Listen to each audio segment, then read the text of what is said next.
নতুন করে আবার আমরা ক্লাস শুরু করছি এবং তৃতীয়বারের মতো পরপর 3 টার্ম, এটা ধরে তোমাদের থার্ড টার্ম আমি পড়াচ্ছি। সম্ভবত এটাই আমার শেষ টার্ম তোমাদের সঙ্গে। তা আমি যে স্লাইডটা দেখাচ্ছি এটা হচ্ছে পরিচিত স্লাইডটা তোমাদের কাছে। জি স্যার। জি স্যার। এটা তো কারেকশনের স্লাইড, তাই না? এই পর্যন্ত আমি পড়িয়েছিলাম, এই যে কারেকশন প্রোটেকশনের 4 নম্বর পর্যন্ত আমি পড়িয়েছিলাম, 5 নম্বরটা পড়ানো হয়নি। এবং সম্ভবত বলেছিলাম যে এই 5 নম্বরটাই হচ্ছে এই কমপ্লিট সাবজেক্টের second part, that is coatings. সেটাই আমাদের 3-2 সারফেস ইঞ্জিনিয়ারিং অফ ম্যাটেরিয়ালস। তার মানে এই স্লাইডটা দেখানোর উদ্দেশ্য হচ্ছে যে আমরা এই 5 নম্বর থেকে পড়বো। শুধু এটা না, এর সঙ্গে আরো কিছু আছে। তাহলে তো আমরা সাবজেক্ট এটা হতো সাবজেক্টের নাম কোটিংস অথবা থিম ফিল্ম এরকম কিছু দিতে পারতাম। সারফেস ইঞ্জিনিয়ারিং বলা হচ্ছে। Coating is a part of surface engineering. এছাড়া আরো আমরা পড়বো উইয়ার পড়বো সারফেস ইঞ্জিনিয়ারিং। তার মানে আগের সাথে যোগ সূত্র আছে আগের কোর্সের সাথে। এটা এখন আমি ক্লোজ করি, আমি এখন নতুন সাবজেক্টে চলে আসি যেটা শুরু হবে কোটিংস দিয়ে।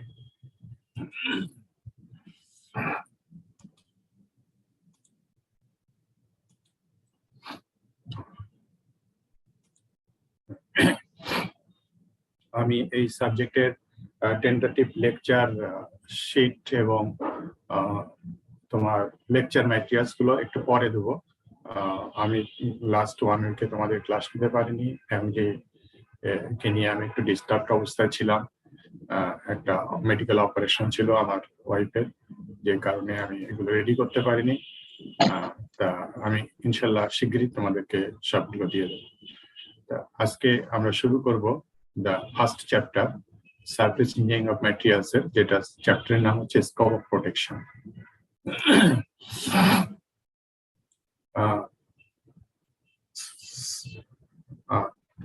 কোর্স নেম হচ্ছে সারফেস ইঞ্জিনিয়ারিং অফ ম্যাটেরিয়ালস, আর আজকের টাইটেল হচ্ছে scope of protection of chapter 1 এর টাইটেল হচ্ছে স্কোপ অফ প্রোটেকশন।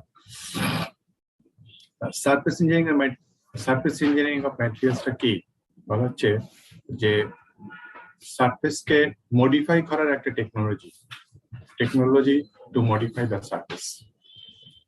কেন সারফেসকে মডিফাই করবো? শুধু সারফেস কেন, খেয়াল করবো, সারফেস ইঞ্জিনিয়ারিং পুরো বডিটাকে আমি চেঞ্জ করবো না, শুধু সারফেসটাকে মডিফাই করবো। কেন শুধু সারফেসটাকে মডিফাই করব? তার ভালো একটা অ্যাপিয়ারেন্স পাওয়ার জন্য। কারণ প্রোডাক্টটা আমি সেল করতে চাই, গুণাগুণ পরে, প্রোডাক্টটা আগে কেনার আগে সবাই দেখবে দেখতে কেমন, তারপরে কেনার পরে যদি সে দেখে কোয়ালিটি ভালো আছে আবারও কিনবে, কোয়ালিটি ভালো না থাকলে আর কিনবে না। কিন্তু দুটোই কোয়ালিটির সমান, ইনহারেন্ট প্রপার্টির সমান, স্ট্রেংথ সমান, অন্যান্য প্রপার্টির সমান, কিন্তু দেখতে একটা ডাল আর একটা শাইনিটা সবাই নেবে। সো এবং শাইনি জিনিসটা আছে সারফেসে শুধুমাত্র। সো ফার্স্ট সারফেস মডিফিকেশনের ফার্স্ট টার্গেট হচ্ছে তার অ্যাপিয়ারেন্সটাকে ভালো অ্যাট্রাকটিভ করতে হবে। করেকশন রেজিস্ট্যান্স, করেকশনও একটা সারফেস ফিনোমেনা। তাহলে আমরা সারফেসকে মডিফাই করব তার ভিতরে করেকশন রেজিস্ট্যান্স ডেভেলপ করার জন্য। উইয়ার রেজিস্ট্যান্স, উইয়ারও হয় সারফেস থেকে, অতএব সেটা হচ্ছে সারফেসে উইয়ার রেজিস্ট্যান্স ডেভেলপ করতে হয়, যাতে সারফেস উইয়ার না হলে আগে সারফেস উইয়ার না হলে ভিতরে উইয়ার হতে পারবে না। সারফেস উইয়ার আউট হয়ে যাবে, ভিতরটা তখন সারফেসে আসবে, তখন সেটা আবার উইয়ার হবে। হার্ডনেস,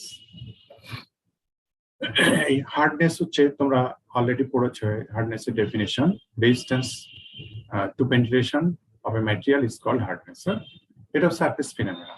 এবং ইন্টারভিউতে অনেক সময় জিজ্ঞাসা করা হয় যে difference between the basic difference between hardness and strength, এই দুটোর ভিতরে পার্থক্য কি? বেসিক ডিফারেন্স একটা, দুটোই ম্যাটেরিয়ালের দুটো প্রপার্টি। প্রথমে ডেফিনেশনটা বলবা, স্ট্রেংথের ডেফিনেশনটা বলবা, হার্ডনেসের ডেফিনেশনটা বলবা। ডেফিনেশন থেকে বেসিক একেবারে ডিফারেন্সটা বোঝা যায় না, কন্ট্রাস্ট হয় না। হার্ডনেসটা হচ্ছে, হার্ডনেস তো ম্যাটেরিয়ালের একটা প্রপার্টি, ডেফিনেশনটা বলবা, বলার পর হচ্ছে It's a localized property. Hardness property-টা localized. আর যদি আমি স্ট্রেংথের কথা বলি, হ্যাঁ, স্ট্রেংথের ডেফিনেশন দিবা, এটা কি লোকালাইজড? একটা ম্যাটেরিয়ালের আমি টেনসাইল টেস্ট করলাম, টেনসাইল টু ম্যাটেরিয়ালের আমি টেনসাইল টেস্ট করলাম,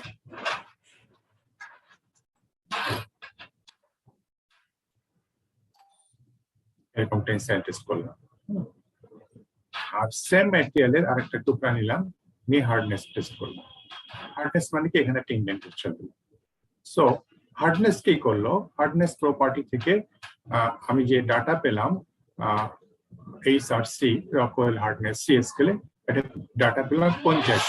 সো এতটুকু এই জায়গার হার্ডনেস নিলাম, মানে এই জায়গার ইন্ডেন্টেশন নিলাম, মানে হচ্ছে এতটুকু জায়গার আমি হার্ডনেস পেলাম, এতটুকু জায়গা। এমন হতে পারে যে এই জায়গার হার্ডনেসটা রকওয়েল হার্ডনেস বি তে, সিতে না। HRB আর HRC পার্থক্য বোঝো তোমরা? সিটা বেশি হার্ড আর কি, বিটা একটু কম। সিটা বেশি হার্ড, বিটা কম হার্ড। হ্যাঁ, এটা আমি ইন্টারভিউতে জিজ্ঞাসা করি, বলতে পারি না ঠিক মতো। হ্যাঁ, এই যে কালকে ক্লাসটা আমি আজকে নিচ্ছি, কালকে ডুয়েটের লেকচারার রিক্রুটমেন্ট আছে, সেখানে আমি যাব ইন্টারভিউ নিতে, বুঝছো? তো এইসব কোশ্চেন আমি জিজ্ঞাসা করি, ঠিক মতো বলতে পারেন HRB কি আর HRC কি বলতে পারেন। তো তার মানে আমি যদি এই ম্যাটেরিয়ালটার হার্ডনেস পাই, তাহলে যখন এখানে ইন্ডেন্টেশন নেবো, তাহলে এই জায়গার প্রপার্টি পাবো, এখানে ইন্ডেন্টেশন হবে এই জায়গার। এইটা হতে পারে হার্ড, HRC তে হতে পারে, HRC এই জায়গাটা হতে পারে HRB তে। সো হার্ডনেসটা কি লোকালাইজড প্রপার্টিজ, পার্টিকুলার একটা পয়েন্ট বা সামান্য ছোট্ট একটা এরিয়া। কিন্তু যখনই আমি এটা স্ট্রেংথ নিব, তখন পার্টিকুলার এখানকার স্ট্রেংথ আসবে না, টেনসাইল স্ট্রেংথ মেকানিক্স স্কেলে পুরো ম্যাটেরিয়ালটা, এতটা ম্যাটেরিয়ালের স্ট্রেংথ সে ইন্ডিকেট করবে। So it's a global property, স্ট্রেংথটাকে বলা হয় গ্লোবাল প্রপার্টি। হার্ডনেস হচ্ছে ম্যাটেরিয়ালের লোকালাইজড প্রপার্টি, আর স্ট্রেংথ হচ্ছে global property as a whole, পার্থিব প্রপার্টি।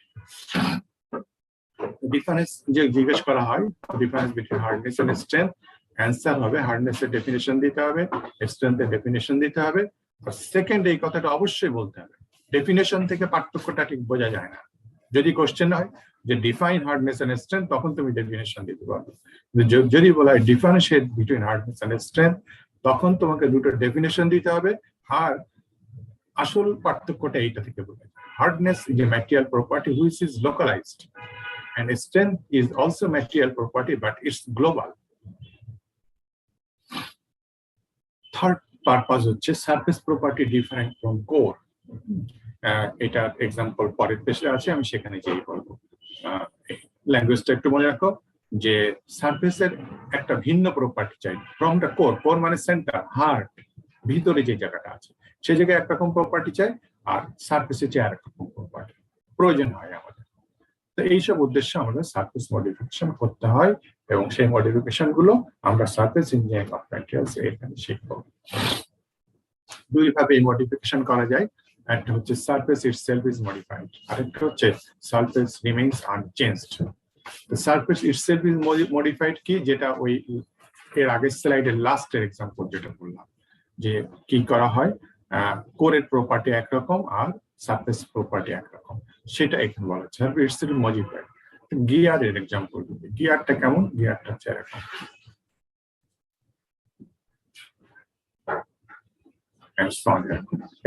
এদিকেও এরকম আছে, এই আচ্ছা আমি ড্র করলাম। এই গিয়ারটা কি হয়, আর একটা গিয়ারের সঙ্গে ঘুরতে থাকে,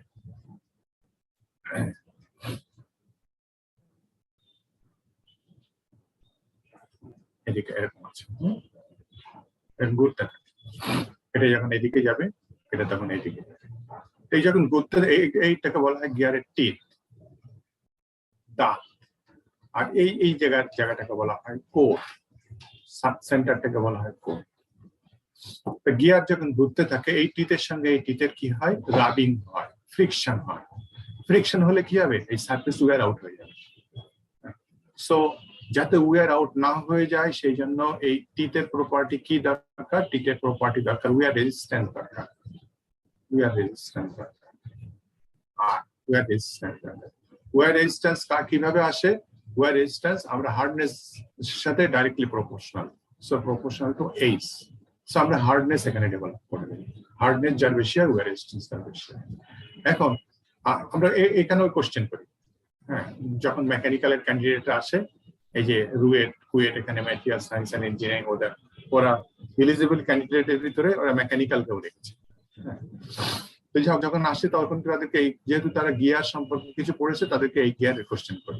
তো বলো তো গিয়ার শুধু তো মেকানিক্যাল কোশ্চেন করলে হবে না, ম্যাটেরিয়ালস মিলে করতে হবে। বলে তো একটা তোমরা তো গিয়ার নিয়ে খুব পরিচিত, গিয়ার নিয়ে তোমাদের কাজ অনেক। তো গিয়ার কোন ম্যাটেরিয়াল দিয়ে তৈরি করা হয় বলতে পারে, যদিও কেউ বলতে পারে না, ওরা মেকানিক্যালটা বলতে পারে না, আমাদের এমএমই গ্রাজুয়েটটাই তো বলতে পারে। তারপরে যখন এটা বলতে পারে বলে লো কার্বন স্টিল দিয়ে তৈরি করা হয়। তো কিভাবে এটা তৈরি করা হয় বলো, তখন আবার আটকে যায়। আমি সম্ভবত 1-2 জনের কাছ থেকে কারেক্ট অ্যান্সার পেয়েছি, অন্তত 20 জনের কাছে এই কোশ্চেন করে, আর কে বলতে পারে। তো এটা কি করা হয়, এখানে এই 2 রকম প্রপার্টি দরকার, একটু আগে যেটা বললাম কোরের প্রপার্টি, এখানে টাফনেস প্রপার্টি আসতে, টাফ প্রপার্টি আসতে। আর টাফ মানে হার্ডনেস এর উল্টা, যে এনার্জি অ্যাবজর্ব করবে অথচ ভাঙবে না। আর হার্ড হচ্ছে হার্ডনেস আমরা ডেভেলপ করি, হার্ডনেস প্রোভাইড করি, কারণ ওয়্যার রেজিস্ট্যান্স ডেভেলপ করতে হয়। হার্ডনেস আর টাফনেস এর উল্টা। তাহলে এই যে 2টা, এবং টাফনেস আসবে কখন, টাফনেস যে লো কার্বন হলে টাফনেস লো, আর হার্ডনেস আসবে কখন, হাই কার্বন হাই। একই জিনিসের সারফেসে কার্বন বেশি আর কোরে কার্বন কম, এটা কিভাবে সম্ভব? এটা যেভাবে করা হয়, প্রথমে এই গিয়ারটাকে কাস্টিং করা হয়, এই টিট সহ কাস্টিং করা হয়। সো একটা গিয়ার এরকম কাস্টিং করা হলো, এরকম কাস্টিং করা হলো, সব জায়গায় এর কার্বন পার্সেন্টেজ 0.2 আর 0.25% কার্বন, সব জায়গায়, এখানেও এখানে। এরপরে এটাকে কার্বোরাইজিং করা। কার্বোরাইজিং তোমরা পড়েছো আশা করি। কার্বোরাইজিং মানে কি, কার্বন ডিফিউজ করে। কার্বন যখন ডিফিউজ করে ভিতরে আসে, কোথা থেকে, সারফেস থেকে ডিফিউজ করবে। সারফেস থেকে ডিফিউজ করলে এই জায়গার কার্বন পার্সেন্টেজ হয় কত, এই জায়গার কার্বন পার্সেন্টেজ হয়তো 0.8%। তার একটু ভিতরে কার্বন পার্সেন্টেজ হচ্ছে 0.6। মানে 1 ঘন্টা যদি আমি কার্বোরাইজিং করি, তাহলে কি হবে, 1 ঘন্টা যাবত সারফেসে কার্বন ঢুকছে, কিন্তু এই জায়গায় 1 ঘন্টা যাবত ঢুকছে না, এই জায়গায় হয়তো 50 মিনিট যাবত ঢুকেছে। কারণ এখান থেকে কার্বন ঢুকে এই পর্যন্ত আসতে আসতে 10 মিনিট সময় লেগে গেছে। তাহলে 10 মিনিট পরে এই জায়গায় কার্বন পাচ্ছে, বেশি হচ্ছে। সো এই জায়গায় 50 মিনিট পাচ্ছে, সো এই জায়গায় কার্বন 0.5 হবে। এই জায়গায় কার্বন হবে কত, 0.4 হবে, আরো কম সময় পাচ্ছে এই জায়গায়। এই জায়গায় কার্বন কত হচ্ছে, 0.3 হচ্ছে। তারপরে বলবো যে এতটুকু জায়গার ভিতরে কার্বন ঢুকেনি, এই যে এতটুকু, আর ঢুকতে পারেনি 1 ঘন্টা, আরো বেশি সময় দিলে ঢুকতে পারত। তাহলে এই যে কার্বন চেঞ্জ হয়ে গেলে কোনটুকু, এখান থেকে শুরু করে এই টিপ পর্যন্ত কার্বনটাকে চেঞ্জ হয়ে গেল। হ্যাঁ, কার্বনটা চেঞ্জ হয়ে গেলে তাহলে 0.8% মানে হচ্ছে হাই কার্বন হয়ে গেল। এখানে 0.8% মানে কি, পারলাইটের পরিমাণ বেড়ে গেল, এখানেও এখানে পারলাইট 2টো অ্যারো দিলাম, এখানে পারলাইটে 1টা অ্যারো দিলাম, হ্যাঁ, এখানে পারলাইট কোনো অ্যারো দিলাম না। তার মানে কি, এই সারফেসে সব থেকে বেশি হার্ড, তারপরে একটু কম হার্ড, তারপরে একটু কম হার্ড, তারপরে একটু কম হার্ড। হ্যাঁ, তাহলে কি হচ্ছে, যত কম হার্ড তত টাফনেস আবার বেশি। তাহলে সারফেসের দিকে হার্ডনেস বেশি মানে ওয়্যার রেজিস্ট্যান্স বেশি, আর যত কোরের দিকে যাচ্ছি তত ওয়্যার রেজিস্ট্যান্স কম, হার্ডনেস কম, টাফনেস বেশি। তো যখনই একটা গিয়ার আর একটা গিয়ারকে ধাক্কা লাগে, তখন এখানে ফ্রিকশন হয়। ফ্রিকশন হওয়ার কারণে যাতে ওয়্যার না হয়ে যায়, সেই জন্য হার্ডনেস বাড়িয়ে দেওয়া হয়েছে। আবার যে ধাক্কাটা লাগে, সেই ধাক্কাটা সামাল দিতে হবে ওকে, হ্যাঁ, মার একটু খেতে হবে, ধাক্কাটাকে অ্যাবজর্ব করতে হবে। সে অ্যাবজর্ব করার জন্য এই কোর, টাফ কোর আছে, সে অ্যাবজর্ব করে। আমরা যদি এইভাবে না করতাম, that is low carbon still দিয়ে কাস্টিং করে তারপরে কার্বোরাইজিং যদি না করতাম, আমরা যদি মনে করতাম যে আবার হার্ডনেস দরকার সারফেসে, আমরা 0.8% কার্বন দিয়ে 0.8% কার্বন দিয়ে আমরা একটা কাস্টিং করবো। তার মানে সারফেসে 0.8% কার্বন, করেও 0.8% কার্বন, তাতে হবে কি, সারফেস ওয়্যার হবে না। কিন্তু যখনই ওকে ধাক্কা দিবে, একটা ধাক্কা দিবে, সেই ধাক্কা এটা শেষ অ্যাবজর্ব করতে পারবে না, ফলে ব্রিটেলনেস ডেভেলপ করবে। হার্ডনেসের মানে টাফনেসের উল্টা হচ্ছে ব্রিটেলনেস। সো ভেঙে যাবে জিনিসটা, এখান থেকে ভেঙে যাবে। তো ভাঙলে তো চলবে না। ওর ধাক্কাটা একে অ্যাবজর্ব করতে হবে, আবার ওই ফ্রিকশনটাকেও সে যাতে উইয়ার না হয়ে যায় সেই জন্য এখানে হার্ডনেস বা ওয়্যার রেজিস্ট্যান্স বেশি হবে। সো দুই জায়গায় দুই রকম প্রপার্টি থাকতে হবে। সেটা করার একটা উপায় হচ্ছে লো কার্বন স্টিল দিয়ে 0.8% কার্বন স্টিল দিয়ে করা যাবে না, করতে হবে কি 0.2% কার্বন স্টিল দিয়ে করার পরে সারফেসে কার্বন ঢুকিয়ে দিতে হবে যাতে তার হার্ডনেস বেশি থেকে যায়। আর করে ওই 0.2% থেকে গেল, ওই 0.2% মানে টাফনেস থেকে গেল। এবং যতটুকু এই যে এলাকা ব্যাপী কার্বন পার্সেন্ট চেঞ্জ হয়ে গেল ওই অতটুকু বলা হয় কেস ডেপথ। কেস মানে হচ্ছে সারফেস, সারফেসের যে সারফেস থেকে ভিতর পর্যন্ত যে থিকনেস বা যে লেন্থ চেঞ্জ করে দেওয়া হলো ওইটুকু বলা হয় কেস ডেপথ, ডিপিটিএস, কেস ডেপথ।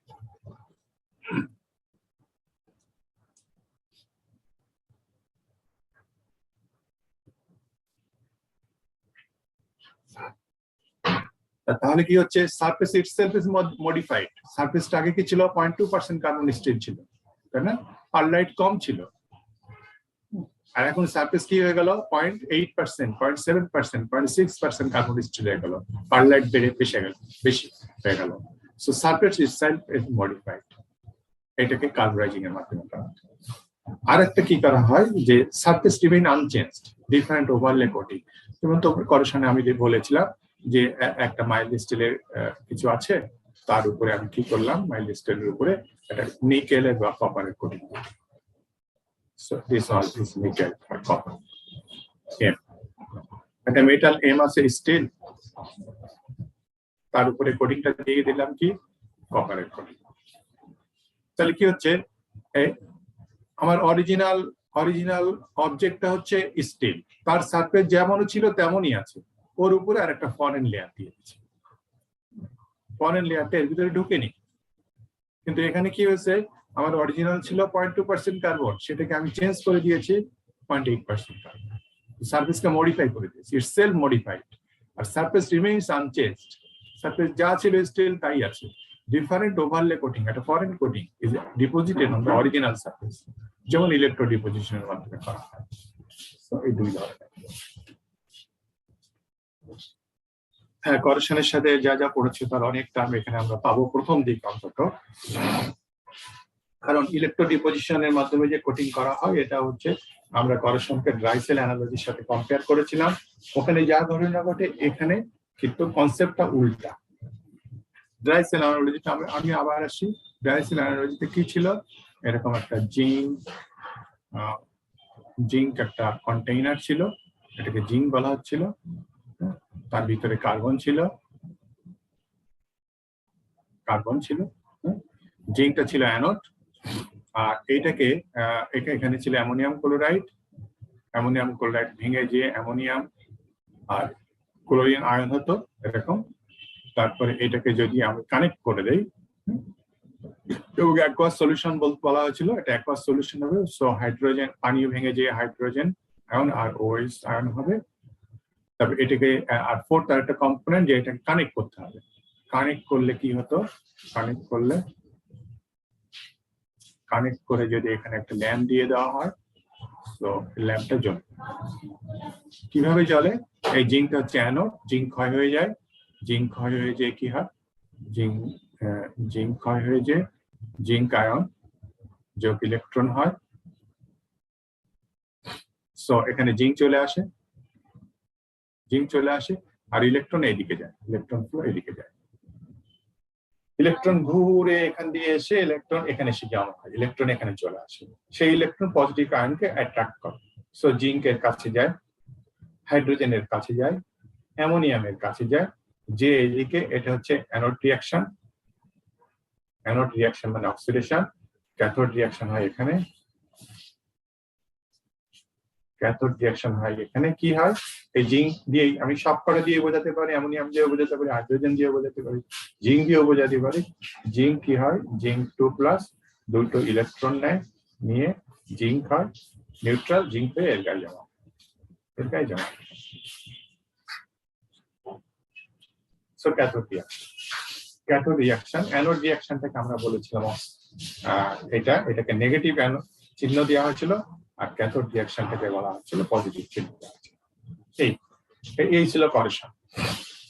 এখানে আর একটা কি ছিল, এই করেশনে ইনপুট ছিল কি, ইনপুট মানে ড্রাই সেল ব্যাটারিতে ইনপুট ছিল আমরা এই রিঅ্যাকশনটা ঘটাচ্ছিলাম, কেমিক্যাল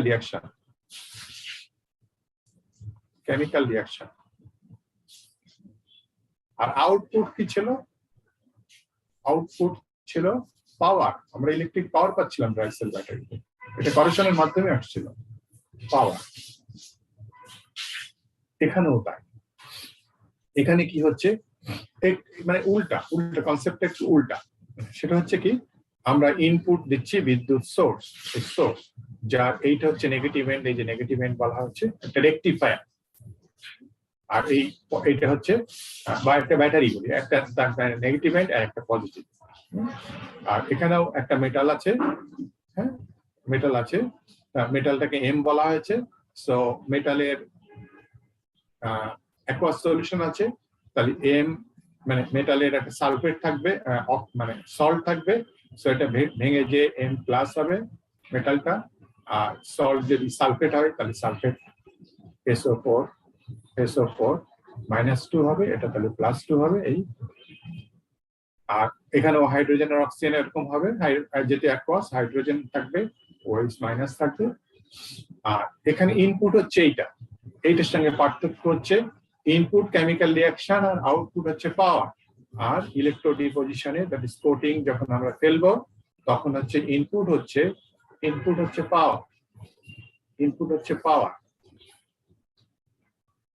এই যে আমরা পাওয়ার দিচ্ছি মানে ইলেকট্রন সাপ্লাই দিচ্ছি, তো ইলেকট্রন এইদিকে আসছে, ইলেকট্রন আসছে, ইলেকট্রন এসে কি হচ্ছে, এই যখন ইলেকট্রন আসবে আর এখানে আমরা এম এর কোটিং ফেলতে চাই, সো এম কে অ্যাট্রাক্ট করবে, তাই দেখানো হচ্ছে এম। এখানে জেড দিয়ে বোঝানো হচ্ছে, জেড কে তুমি নিউমেরিক্যাল ভ্যালু 2 দিতে পারো, একই ব্যাপার, 2 দিলে এটা জেডটা 2 এসে যাবে। তাহলে ইলেকট্রন আসলো, 2 যদি হয় 2 ইলেকট্রন আসলো, দুটো ইলেকট্রন এখান থেকে সে নিয়ে এম নিউট্রাল হয়ে এর গায়ে জমা, সে ধাতব প্রলেপ বলা হচ্ছে এম, যে এম এর গায়ে জমা, সো ইনপুট হচ্ছে পাওয়ার, আর আউটপুট হচ্ছে কি, এখানে আউটপুট হচ্ছে কোটিং অথবা কেমিক্যাল রিঅ্যাকশন আমরা বলতে পারি। কেমিক্যাল রিঅ্যাকশনের মাধ্যমে এইটা আসছে, কেমিক্যাল রিঅ্যাকশন। তাহলে এখানে ইনপুট যা আউটপুট যা, এখানে ইনপুট আর আউটপুটটা উল্টাটা, আমরা বিদ্যুৎ সোর্স দিব, দিয়ে কেমিক্যাল রিঅ্যাকশন ঘটিয়ে আমরা এর উপর একটা কোটিং ফেলব, এবং এটাকে ক্যাথোড বলা হয়। ক্যাথোডে কি রিঅ্যাকশন হয়, রিডাকশন হয়, ওখানেও ক্যাথোডে রিডাকশন রিঅ্যাকশন হচ্ছে। এখানে অ্যানোডে অক্সিডেশন রিঅ্যাকশন হয়, ওখানে অ্যানোডে অক্সিডেশন রিঅ্যাকশন হচ্ছে। আরেকটা পার্থক্য আছে কি, এখানে ক্যাথোডটাকে নেগেটিভ সাইন দিয়ে বলা হয়, ওখানে ক্যাথোডটাকে বলা হচ্ছিল পজিটিভ সাইন দিয়ে, পজিটিভ সাইন, এখানে ক্যাথোডটা ছিল পজিটিভ সাইন, আর এখানে ক্যাথোডটা হচ্ছে নেগেটিভ সাইন। কনসেপ্ট একই, শুধু ইনপুট আউটপুটের পার্থক্য আছে। এখানে আমরা ইনপুট দেই বিদ্যুৎ বা পাওয়ার, আর আউটপুট কেমিক্যাল রিঅ্যাকশনের মাধ্যমে আমরা কোটিং ফেলি। কোথায় কোটিং ফেলি, ক্যাথোডে ফেলি, হ্যাঁ, এবং ক্যাথোড চিহ্নটাকে নেগেটিভ দিয়ে সাইন দিয়ে বোঝানো হয়, আর আগের ওখানে ক্যাথোড থেকে পজিটিভ সাইন দিয়ে বোঝানো হচ্ছে। আর একটা কি পার্থক্য হচ্ছে, আমরা করেশনটাকে আমি ডান সাইডে নিলাম, করেশনে আমরা কনসার্ন কি, আমাদের কনসার্ন হচ্ছে কি, আর এখানে ইলেকট্রো ডিপোজিশনে আমাদের কনসার্ন হচ্ছে কি, তোমরাই বলো। দুটো রিঅ্যাকশন হয়, একটা অক্সিডেশন, একটা রিডাকশন। করেশনে কোন রিঅ্যাকশন নিয়ে আমরা কনসার্ন? আর এনোডে যে রিঅ্যাকশনটা দিছে ওইটা নিয়ে অক্সিডেশন নিয়ে আমরা কনসার্ন। আর ক্যাথোডে আমাদের কনসার্ন হচ্ছে রিডাকশন, ক্যাথোডে যে রিঅ্যাকশন হচ্ছে এটা নিয়ে আমরা কনসার্ন। অক্সিডেশন রিঅ্যাকশন নিয়ে আমরা একদম কনসার্ন। সো আমরা ক্যাথোডে সবসময় রিডাকশন রিঅ্যাকশন বিবেচনা করি, অক্সিডেশন রিঅ্যাকশন আর বিবেচনা করি। আর মনে রাখতে হবে ক্যাথোডে রিডাকশন রিঅ্যাকশন কোথায় হয়, ক্যাথোডে হয়। সো ক্যাথোডে হয়, এখানে আমরা ক্যাথোড নিয়ে কনসার্ন, ক্যাথোড নিয়ে কনসার্ন। এখানে কি নিয়ে কনসার্ন? এখানে ছিলাম অ্যানোড নিয়ে কনসার্ন। এটা হচ্ছে মানে করেশনের কনসার্ন, আর এটা হচ্ছে ইলেকট্রো ডিপোজিশনের কনসার্ন।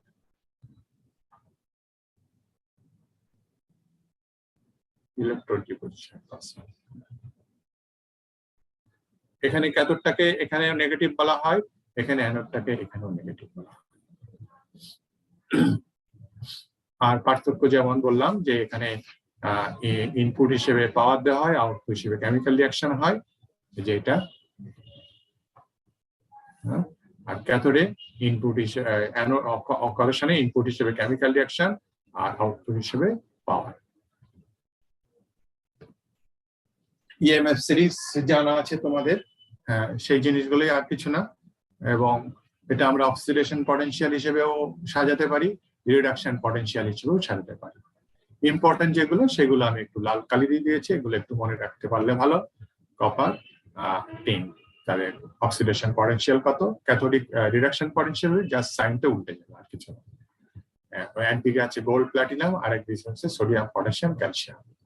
গোল্ড প্লাটিনাম যেদিকে আছে ওইটা হচ্ছে ক্যাথোডিক সাইড আমরা জানি, আর সোডিয়াম পটাশিয়াম যেদিকে আছে ওইটা হচ্ছে অ্যানোডিক সাইড আমরা জানি। সো এইসব নিয়ে আর বেশি কথা বলবো না, এগুলো জাস্ট রিপিটেশন। এই যে লাল কালি দেওয়া গুলো এগুলো একটু ইম্পর্টেন্ট, এই পটেনশিয়াল গুলো মনে রাখতে পারলে। আয়রনের নিচে, আয়রনের থেকে বেশি তোমার অ্যানোডিক হচ্ছে ক্রোমিয়াম, তার থেকে অ্যানোডিক হচ্ছে জিঙ্ক, তার থেকে অ্যানোডিক হচ্ছে অ্যালুমিনিয়াম, তার থেকে অ্যানোডিক হচ্ছে ম্যাগনেসিয়াম, আর সবার নিচে আছে সোডিয়াম পটাশিয়াম। গ্যালভানিক ইফেক্ট, এই কোশ্চেনটাও জিজ্ঞেস করি অনেক সময় এই লেকচারের ইন্টারভিউতে, এটাও ঠিক মতো বলতে পারে না, পুরো কথাটা বলতে পারে না, বলে সবাই প্রায় পারে কিন্তু অর্ধেক অর্ধেক কথা বলে। গ্যালভানিক ইফেক্টটা কি বলা হচ্ছে, দুইটা ডিসিমিলার মিটার যদি কানেক্টেড করা হয়, a potential difference usually exists between two dissimilar metals if they are placed in contact. First point হচ্ছে এটা, একটা দুটা ডিসিমিলার মেটালকে যদি ইলেকট্রিক্যালি কানেক্ট করা হয় তাহলে তাদের ভিতরে একটা পটেনশিয়াল ডিফারেন্স তৈরি হবে। So first point. Second point কি, এই পটেনশিয়াল ডিফারেন্স যখন তৈরি হলো, রিলেটিভলি অ্যাক্টিভ মেটাল যেটা আছে বিকামস অ্যানোডিক, সে অ্যানোড হয়ে যাবে, and relatively noble metal যেটা আছে becomes cathodic, সে ক্যাথোড। So second point.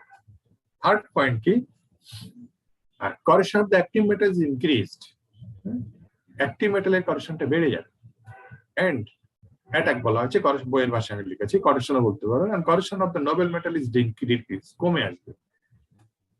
তাহলে এই যে বেড়ে যাবে এবং কমে আসবে, নিশ্চয়ই কারোর সঙ্গে একটা কম্পেয়ার করা হচ্ছে, কার সঙ্গে কম্পেয়ার করা হচ্ছে, দেন ওই যে বলা হচ্ছে then the condition of any contact between them, তাদের ভিতরে যদি কোনো কন্ট্যাক্ট না থাকতো তখন যে করশন হতো সেই করশন থেকে এই জায়গায় এসে আটকে যায়। 3 নম্বরে যে ঠিক মতো বলতে পারে, 1-2 ঠিক মতো বলে, 3 নম্বরে ঠিক মতো বলতে পারে। তখন আমি জিজ্ঞেস করি, তুমি যে বললে বেড়ে যাবে, কোন সময় থেকে বেড়ে যাবে বুঝাই গেল, সে এটা চুপ করে দেয়, আর বলতে পারে না। ওইটা যে বললে কমে যাবে নোবেল মেডেলটা, কোন সময় থেকে কমে যাবে বুঝিয়ে বলতে পারে। সেটা হচ্ছে আমি আবার একটু বুঝিয়ে বলে, আগেও আমি বুঝিয়ে বলেছি, আবারও একটু বলি যে একই এনভায়রনমেন্ট। প্রথমে হচ্ছে যে এই একটা মেটাল আছে, এটা হচ্ছে জিঙ্ক, আর এই একটা মেটাল আছে, এটা হচ্ছে আয়রন। নোবেল কে এই দুটার ভিতরে? নোবেল কে? আয়রন হচ্ছে নোবেল, এটা হচ্ছে নোবেল, আর এটা হচ্ছে অ্যাক্টিভ। একই এনভায়রনমেন্টে রাখা হচ্ছে, একই এনভায়রনমেন্ট, কোনো কন্ট্যাক্ট নেই। সো যেহেতু অ্যাক্টিভ হচ্ছে জিঙ্কের করশন মনে করে নিলাম, জিঙ্কের করশন অফ জিঙ্ক একটা আরবিট্রারি ইউনিটে 5, তাহলে ওই একই এনভায়রনমেন্টে আয়রনের করশন কত হতে পারে? হ্যাঁ কত? 4 ধরি, হ্যাঁ 3 ধরি, 3, তাই না? কম হবে যেহেতু ওটা নোবেল, তাই না? তাই তো? ঠিক আছে, জি স্যার, 5-এর কম হবে, 3 হবে। এবার যখন তাকে আমরা কানেক্ট করবো, কানেক্ট করার পরে বলা হচ্ছে যে দুজনের ভিতরে একটা পটেনশিয়াল ডিফারেন্স তৈরি হবে। আগে কেউ কিন্তু অ্যানোড ক্যাথোড ছিল না, ইন্ডিভিজুয়াল কারেকশন হচ্ছিল, অ্যানোড ছিল তাদের ভিতরে ছিল, ওই যে ফেজ ওয়াইজ অ্যানোড ক্যাথোড ছিল, আলাদা আলাদা অ্যানোড ক্যাথোড ছিল। এইবারে যখন তাকে কানেক্ট করা হলো একটা ইলেকট্রিক্যাল কন্ডাক্টর দিয়ে, 2 নম্বর বলা হচ্ছে, তা এইবার তাদের একটা অ্যানোড হবে একটা ক্যাথোড হবে। So relatively active metal becomes anodic, so জিঙ্কটা অ্যানোড হয়ে যাবে, আর relatively noble metal becomes cathodic, আয়রনটা ক্যাথোড হয়ে যাবে। নোবেল বলেছি বা ক্যাথোডিক। আর C corrosion of the active metal is increased, active কে এইটা, তাহলে এই এখন অবস্থা কি হবে, আর এখন corrosion of zinc কি হবে, 5 থেকে কি হবে, কত হতে পারে, বেড়ে যাবে 6 বা 7 হতে পারে। হ্যাঁ, and এটা নোবেল মেটাল ইজ ডিক্রিজড, এইটার corrosion কি হবে, এইটার corrosion 3 থেকে 1 এ চলে আসবে।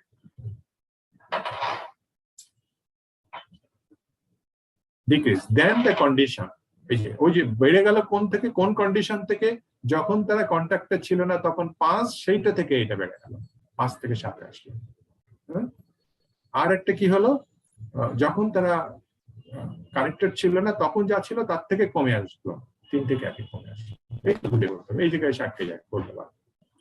So this 3 points of the complete galvanic effect, expression of the complete galvanic effect বলতে হবে। 2 types of coating, cathodic to substrate and anodic to substrate. দুটো আলাদা আলাদা দুটো নাম আছে, একটা ইলেকট্রোপজিটিভ, একটা ইলেকট্রোনেগেটিভ। হ্যাঁ, 2 ভাবে মনে রাখে, আমার কাছে এটা সহজ লাগে, এই জন্য আমি এটা লাল কালি দিয়েছি, এটা মনে রাখো।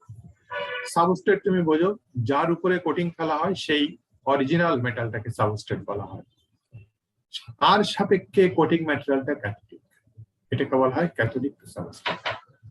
আর যার উপরে কোটিং ফেলা হচ্ছে তার সাপেক্ষে কোটিং ম্যাটেরিয়ালটা যদি অ্যানোডিক হয়, তাহলে মোর অ্যাক্টিভ হয়, তাহলে ওইটাকে বলে অ্যানোডিক টু সাবস্ট্রেট।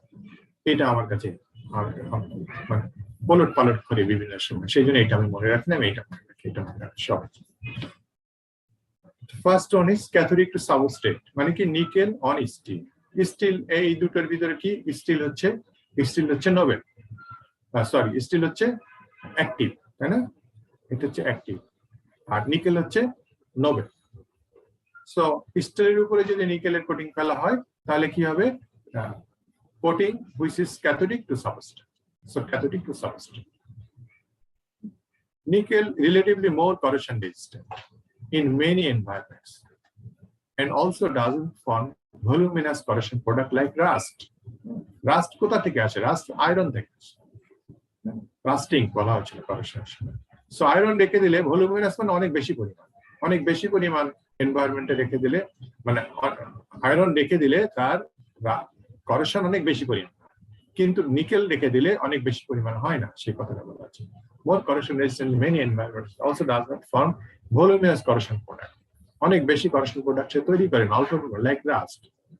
সেই জন্য আমি যদি স্টিলের উপরে নিকেলের কোটিং দেই, ওটাকে বলা হয় ক্যাথোডিক টু সাবস্ট্রেট। সো কিন্তু কন্ডিশন হচ্ছে কি, এটা করতে গেলে nickel coating should be pore free to be protective. Nickel সাবস্ট্রেটের উপরে নিকেলের কোটিং যেতে হলে শর্ত হচ্ছে নিকেল কোটিংটা পোর ফ্রি হতে হবে। পোর ফ্রি না হলে কি হবে, ওটা করশন হয়ে যাবে, পোরের মাধ্যমে বাতাস ঢুকে। কি কারণে করশন হবে, একটা কনসেপ্ট আছে। নিকেলের ভিতরে যদি পোর থেকে যায়, তাহলে নিকেল কোটিং দেওয়ার থেকে না দেওয়াই ভালো ছিল। Am I right? হ্যাঁ, স্যার লোকালাইজড হিটিং, মানে অ্যানোডের এরিয়াটা ছোট, অ্যানোডের এরিয়াটা ছোট, নিকেলের এরিয়া ইফেক্ট চলে আসবে, আনফেভারেবল সারফেস এরিয়া ইফেক্ট চলে আসবে। একটু পোর হয়ে যদি থেকে যায়, তাহলে অ্যানোডের এরিয়া অনেক কমে যাবে, আর ক্যাথোডের এরিয়া অনেক বেড়ে যাবে। সো ক্যাথোডের অনেক বেশি, অ্যানোডের অনেক কম, that is unfavourable area. So খুব দ্রুত বেগে নিচের দিকে করশন চলে যাবে, ক্রস সেকশন দ্রুত বেগে কমে যাবে। সো কন্ডিশন হচ্ছে পোর ফ্রি হতে হবে। পরে সেই ছবিটা আমি আনবো, যে ছবিটা আমি করশন দেখিয়েছিলাম, একটু পরে আসতেছে। Anodic to substrate, zinc on steel, যেটা হেউটিনে ব্যবহার করা, এই কোশ্চেনে জিজ্ঞাসা করা হয়। রাজশাহী ইউনিভার্সিটির ম্যাটেরিয়াল সায়েন্স আছে, তোমরা জানো, ওদের তো যারা পড়ায় তারা ফিজিক্স কেমিস্ট্রি টিচারে পড়ায়, তো তাদের এই প্র্যাকটিক্যাল জিনিসগুলো, ইঞ্জিনিয়ারিং সাইড গুলো, টেকনিক্যাল সাইড গুলো তারা খুবই উইক। তাদের জিজ্ঞেস করা হয় যে হোয়াট ইজ ডেউটিন, is there any tin? Yes sir, there is tin. বুঝছো তো? ডেউটিনে কোনো টিন না, ওটা হচ্ছে স্টিলের উপর জিঙ্কের কোটিং। এখানে জিঙ্কটা হচ্ছে more active. The zinc relatively more active than steel. হ্যাঁ, তাহলে এটা কি বলবো? Anodic to substrate, corrodes preferentially to steel, এবং স্টিল থেকে দ্রুত তার সঙ্গে জিঙ্ক ক্ষয় হয়ে যায়, এবং ক্ষয় হয়ে যায় সে স্টিলকে সেভ করে। এই জন্য এটাকে স্যাক্রিফিশিয়াল প্রোটেকশন বলা হয়। এটা মনে রাখবা বারবার, জিঙ্কের আমাদের ডেউটিন এই প্রোটেকশনটাকে স্যাক্রিফিশিয়াল প্রোটেকশন বলা হয়। স্যাক্রিফিশিয়াল প্রোটেকশন মানে কি? আমাদের বডি গার্ডের যে, আমাদের ভিআইপিদের যে বডি গার্ড থাকে, that is the sacrificial protection. হ্যাঁ, বডি গার্ড নিজের জীবন শেষ করে দেবে, তবুও তার মালিককে, তার প্রভুকে সে বাঁচাবে, তাই না? নিজের লাইফ স্যাক্রিফাইস করে দিচ্ছে। সো এরকম জিঙ্ক নিজেকে শেষ করে দেবে, কলশন হয়ে যাবে দ্রুততার সঙ্গে, কিন্তু আন্ডারলাইং স্টিলকে সেভ করবে। এই জন্য এটাকে স্যাক্রিফাইস প্রোটেকশন বলা হয়। এবং এই ক্ষেত্রে এক্সিস্টেন্স অফ ফিউ পোর্স, যদি কিছুটা পোর থাকে, few pores will not hamper the sacrifice of steel biting. এটাতে কোনো ক্ষতিকার হবে না, কারণ আনফেভারেবল এরিয়ার ইফেক্ট আসে না। No possibility of unfavourable surface area effect, এটা আসে না পোর থাকলেও। এই ছবিটা আমরা ইতিমধ্যে করেশনে দেখেছিলাম। এই যে এইটা হচ্ছে ক্যাথোডিক, এই যে টিনের কোটিং, হ্যাঁ, টিনের কোটিং দেওয়া আছে। এই যে স্টিলের তিনটা কি, তিনটা হচ্ছে ক্যাথোড, নোবেল। তা এখানে একটু পরোসিটি আছে, একটা পরোসিটি আছে। পরোসিটি থাকলে কি হয়ে যাচ্ছে? যতক্ষণ পরোসিটি ছিল না ততক্ষণ তো এনভায়রনমেন্ট স্টিলকে দেখতেই পাচ্ছিল না, কন্ট্যাক্টে আসছিল না। যে পরোসিটি আসলো, এনভায়রনমেন্ট স্টিলের কন্ট্যাক্টে এসে গেল, গ্যালভানিক ইফেক্ট চলে আসলো। এবং অ্যানোড এরিয়া কতটুকু? অ্যানোড এরিয়া হচ্ছে এতটুকু। ক্যাথোড এরিয়া কতটুকু? এইদিকে ক্যাথোড এরিয়া সব, এদিকে ক্যাথোড এরিয়া সব। So very large cathode area, small anode area, so which is unfavourable. So কি হবে? অ্যানোড এরিয়া দ্রুত বেগে নিচের দিকে চলে যেতে থাকবে, হ্যাঁ, দ্রুত বেগে এইদিকে চলে যেতে থাকবে। সো ক্রস সেকশন দ্রুত বেগে কমে যাচ্ছে, সো ডেঞ্জারাস। আর যেখানে জিঙ্ক হচ্ছে অ্যানোড, হ্যাঁ, জিঙ্ক হচ্ছে অ্যানোড, আর স্টিল হচ্ছে ক্যাথোড। এটা কতটা খালি এরিয়া আছে? খালি এরিয়া আসলে তাহলে কি হচ্ছে? যতক্ষণ খালি এরিয়া ছিল না ততক্ষণ এনভায়রনমেন্ট স্টিলকে দেখতে পাচ্ছে না। যেই পরোসিটি এতটা পরোসিটি হয়ে গেছে, তাহলে কি হচ্ছে? দেখতে পাচ্ছে, গ্যালভানিক ইফেক্ট হয়েছে। হোক, এখন অ্যানোড কে, এখন অ্যানোড এরিয়া হচ্ছে এতটা অ্যানোড। ক্যাথোড এরিয়া কতটুকু? ক্যাথোড এরিয়া এতটুকু। সো ক্যাথোড এরিয়া কম হলে ফেভারেবল, নট আনফেভারেবল। ফেভারেবল বলবো না, not unfavourable. So still zinc ক্ষয় হয়ে যাবে। এই যে স্টিল জিঙ্ক ক্ষয় হয়ে যাবে, এটা ক্ষয় হবে না। সো তাই বলা হচ্ছে existence of few pores will not hamper the saturation still biting. So এটা ডেঞ্জারাস না, এটা ডেঞ্জারাস। সো এই ক্ষেত্রে ক্যাথোডিক টু সাবস্ট্রেট যে ক্ষেত্রে, সেই ক্ষেত্রে শর্ত হচ্ছে there shall not be any porosity. যদি porosity থেকে যায় তাহলে ওই কোটিং দেওয়াতে আর ক্ষতি হয়ে গেল, কোটিং না দিলেই আরো ভালো ছিল। আর এই ক্ষেত্রে সুবিধা হচ্ছে porosity থাকলে কোনো ক্ষতি নাই। এবং এই জন্য এই জিনিসটা ওই সমস্ত জায়গায় ইউজ করা হয় যেখানে there is every possibility to develop porosity. ওই গ্রাম দেশে, ওই বলেছিলাম গাছের ডাল নাড়বে, তারপরে পাখির নখের আঁচড় লাগবে, তারপরে যেখানে তৈরি হলো সেখান থেকে ট্রাকে করে জার্কিং এর মাধ্যমে সেই রুরাল এরিয়াতে যাবে। Every possibility to develop porosity, কিন্তু কোনো ডেঞ্জারাস কিছু না। আজকে আর না, আজকে এতটুকু পড়াবো। স্যার, গ্যালভানিক ইফেক্টের সময় অ্যানোডিক মেটালের করোশন রেট যত ইউনিট বেড়ে যাবে, ক্যাথোডিক মেটালের করোশন রেট কি তত ইউনিটই কমে যাবে? ওখানে ওই যে তোমার মিক্সড পটেনশিয়াল থিওরি যেটা বলা হচ্ছে, যে no net accumulation of charges. হ্যাঁ, তা এখানে দুইটা ইফেক্ট হয়, অক্সিডেশনের মাধ্যমে করোশন হয়, আবার রিডাকশনের মাধ্যমে হাইড্রোজেন ইভলিউশন হয়। এই সব মিলে নেট অ্যাকুমুলেশন অফ চার্জ হতে হবে। ঠিক যত ইউনিট করোশন এটা বেড়ে যাবে তত ইউনিট কমে যাবে, নট নেসেসারিলি ট্রু। তোমার কোশ্চেনের অ্যান্সার, ডাইরেক্ট অ্যান্সারটা হচ্ছে নট নেসেসারিলি ট্রু। একটা এক্সাম্পল দিয়ে তোমাকে আমি বুঝাই, একটু মিলানো হয়তো একটু ডিফিকাল্ট হতে পারে। মনে করো একটু কিছুক্ষণ আগে আমি যে এক্সাম্পলটা দেখাচ্ছিলাম জিঙ্ক আর ওটা মনে হয় এখনো আছে, ওখানে একটু ব্যাক করি। হ্যাঁ, এই যে এটা দেখাচ্ছিলাম। তাহলে কি হচ্ছিল যে এখানে বেড়ে গেল কত 2, এখানে কমে গেল 2 আমি দেখালাম, তাই না? জি স্যার। 2 আমি কমে, তুমি এই কোশ্চেনটা করছো যে সবসময় কি এরকম হবে যতটুকু বেড়ে যাবে অতটুকু কমে যাবে? Not necessarily true. এর সঙ্গে এটা যেমন করেশন হচ্ছে, এট দ্য সেম টাইম এটা করেশন দেখাচ্ছে। আরেকটা ঘটনা কি হচ্ছে, আরেকটা রিডাকশন হচ্ছে। রিডাকশনের মাধ্যমে কি হবে, তোমার হাইড্রোজেন, এই জিঙ্কের কি হবে, জিঙ্কের রিডাকশন, হাইড্রোজেন ইভলিউশন, জিঙ্কের কি হবে আমি করেশনের শেষের দিকে পড়েছিলাম।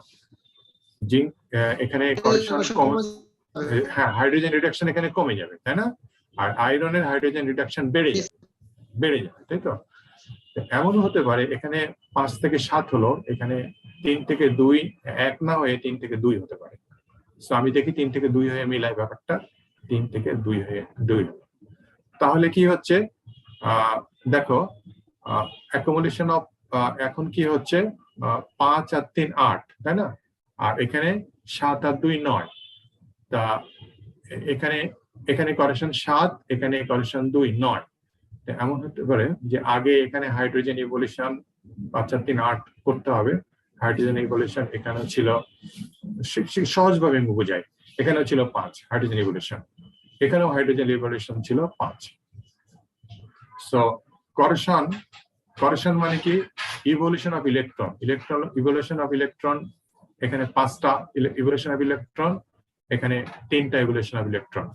সো কি হচ্ছে, ইভলিউশন অফ ইলেকট্রন কত হচ্ছে, 5 আর 3 8, তাই না? জি স্যার। আর রিডাকশনের মাধ্যমে অ্যাবজর্পশন অফ ইলেকট্রন এখানে 5টা, এখানে অ্যাবজর্পশন অফ ইলেকট্রন, এখানে এটা দেখালাম অ্যাবজর্পশন অফ ইলেকট্রন, এখানে 3টা, 5 আর 3 8। সো যখন এই যে এই লাইনটার উপরে দেখাচ্ছি, যখন তারা উইদাউট এনি কন্ট্যাক্ট ছিল, তখন ইলেকট্রন অ্যাবজর্পশন 5টা, এখানে ইলেকট্রন অ্যাবজর্পশন 3টা 8টা। আর এখানে সরি, করেশন মানে ইলেকট্রন ইভলিউশন, ভুল হচ্ছে, ইলেকট্রন ইভলিউশন, এটা ইলেকট্রন ইভলিউশন। আর তখন ইলেকট্রন তখন হাইড্রোজেন রিডাকশন হওয়ার কারণে এটা ছিল ইলেকট্রন অ্যাবজর্পশন 5টা, এখানে ইলেকট্রন অ্যাবজর্পশন 3টা। সো যখন কোনো কন্টাক্ট ছিল না, তখন টোটাল ইলেকট্রন ইভলিউশন কত ছিল, এখানে 5 আর এখানে 3, 8টা, তাই না? আর হাইড্রোজেনের কারণে ইলেকট্রন অ্যাবজর্পশন কত ছিল, 5টা আর 3টা 8টা। তাহলে মিক্সড পটেনশিয়াল থিওরি অনুযায়ী যখন উইদাউট এনি কন্টাক্ট, তখন total electron evolution 8, total electron absorption 8। এটা একটু বোঝা গেছে? জি স্যার। আচ্ছা, এরপরে যখন আমি কন্টাক্ট দিলাম, কন্টাক্ট দিয়ে আমি বললাম এটা 5 থেকে 7 আসলো, আর এটা 3 থেকে করেশনের কথা বলছি, 3 থেকে 2 আসলো। তাহলে ইলেকট্রন ইভলিউশন এখানে 7, আর ইলেকট্রন ইভলিউশন এখানে কত বলো তোমরা, 2, তাই না? এখন হাইড্রোজেন অ্যাবজর্পশন কি হবে, এইটাতে হাইড্রোজেন অ্যাবজর্পশন কি হবে, বেড়ে যাবে না কমে যাবে? হাইড্রোজেন অ্যাবজর্পশন কমে যাবে।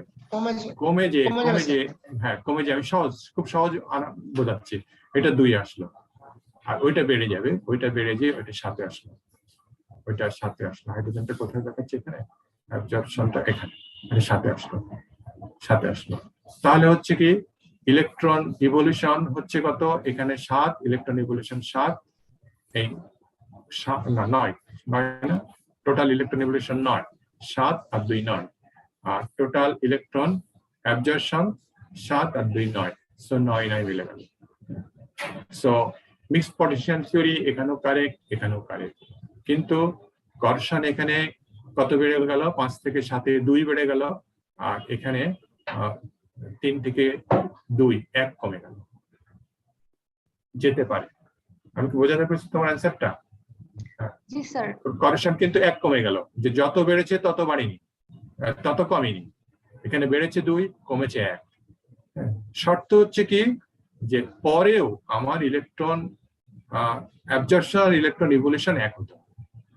সো এইটা ডিপেন্ড করে শুধু এইটার উপরে না, সাথে সাথে হাইড্রোজেন ইভলিউশন বা ইলেকট্রন অ্যাবজর্পশনের উপরও ডিপেন্ড করে।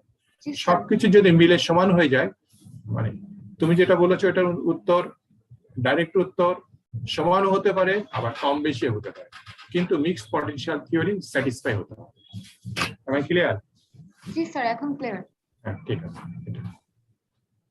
তো ঠিক আছে, আমরা আজকে লেকচার এখানে শেষ করি।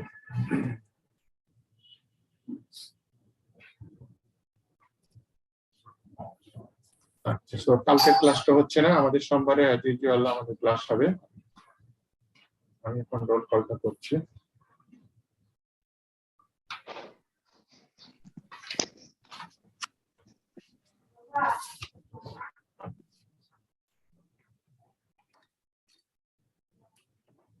Roll number 1, Yes, sir. 2, Yes, sir. 3, Sir. 4, Yes, sir. 5, Yes, sir. 6, Yes, sir. 6. 7, Yes, sir. 8, Yes, sir. 9, Yes, sir. 10, 11, Yes, sir. 12, Yes, sir. 13, Yes, sir. 14, 15, Yes, sir. 16, Yes, sir. 17, Yes, sir. 18, 18 permanent absent আছে, 19, Yes, sir. 20, Yes, sir. 21, Yes, sir. 22, Yes, sir.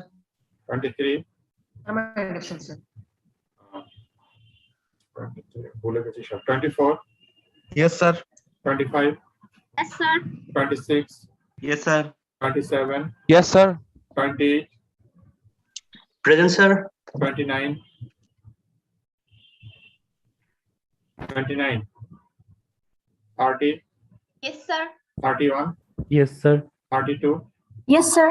33, Yes, sir. 34, Yes, sir. 35, Yes, sir. 36, Permanent absent, sir. 36 permanent absent, 37, Yes, sir. 30, 38, Yes, sir. 39, Yes, sir. 40, Yes, sir. 41, Yes, sir. 42, Yes, sir. 43, Yes, sir. 44, Yes, sir. 45, 46, Yes, sir. 47, Yes, sir. 48, Yes, sir. 49,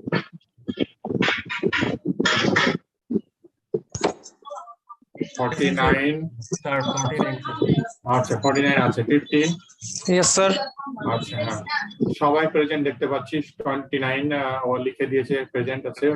তাহলে old ব্যাচের একজন ভাইয়া আছে। Old ব্যাচের কে আছে, কে আছো? Sir, 0922.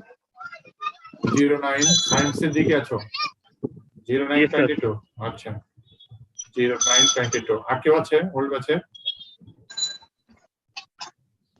ওকে, তাহলে তা আমার সাথে কন্টাক্ট করে নাই কেউ, মানে এই ভাই আচ্ছা ঠিক আছে, ঠিক আছে, যে যে কয়জন কন্ট্যাক্ট করেছে।